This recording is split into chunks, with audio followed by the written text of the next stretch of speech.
Γεια σας παιδιά. Πάμε να μάθουμε ιστορία της 5ης Δημοτικού.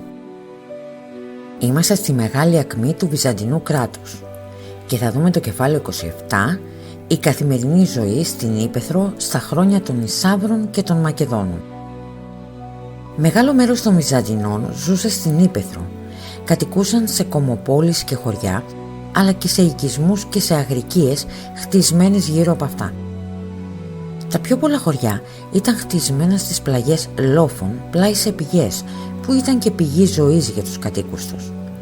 Στο κέντρο του χωριού ήταν η πλατεία και η μεγάλη εκκλησία. Εκεί τη μέρα της γιορτής του Προστάτη Αγίου γινόταν τοπικό πανηγύρι.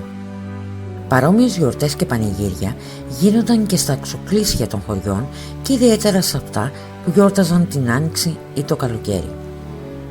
Τα σπίτια της Υπέθρου ήταν ανάλογα με την οικονομική κατάσταση των ιδιοκτητών. Οι μικροκαλλιεργητές έμεναν σε ισόγειες στενάχωρες κατοικίες με χαμηλές πόρτες και μικρά παράθυρα. Οι δυνατοί ζούσαν σε διόροφα σπίτια σκεπασμένα με κεραμίδια, με εξωτερική σκάλα και εξώστες για θέα και αναψυχή. Τι ήταν οι δυνατοί? Πλούσιοι μεγαλοειδιοκτήτες. Στα κατόγια των σπιτιών και στον ασφαλισμένο περίπολό τους υπήρχαν κελάρια, πατητήρια και αποθήκες για τους καρπούς και τα τρόφιμα. Πλούσιοι και φτωχοί φρόντιζαν να μην λείπουν από το σπίτι τα απαραίτητα για τη διατροφή της οικογένειάς τους ήδη. Το σιτάρι, το κρασί και το λάδι της χρονιάς ήταν στην πρώτη φροντίδα τους. Οι γυναίκες είχαν την επιμέλεια του σπιτιού, των παιδιών, των τροφίμων και των φαγητών. Στις γεωργικές εργασίες έπαιρναν συνήθως μέρος μόνο στις περιόδους συγκομιδής των καρπών.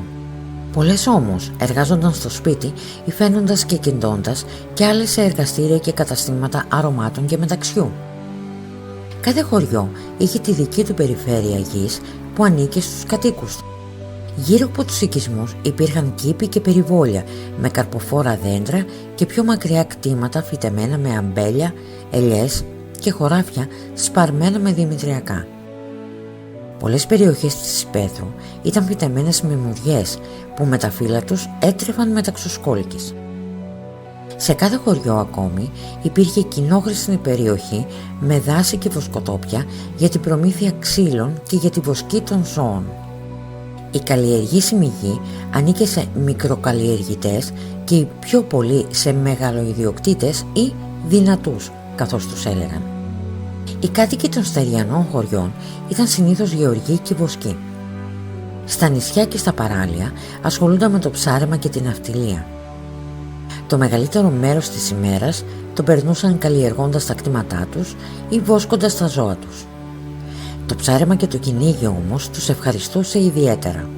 Αρκετοί από αυτούς ακόμη ήταν τεχνίτες γεωργικών μέσων και εργαλείων, μεταφορείς και μικρέμποροι των αγροτικών προϊόντων.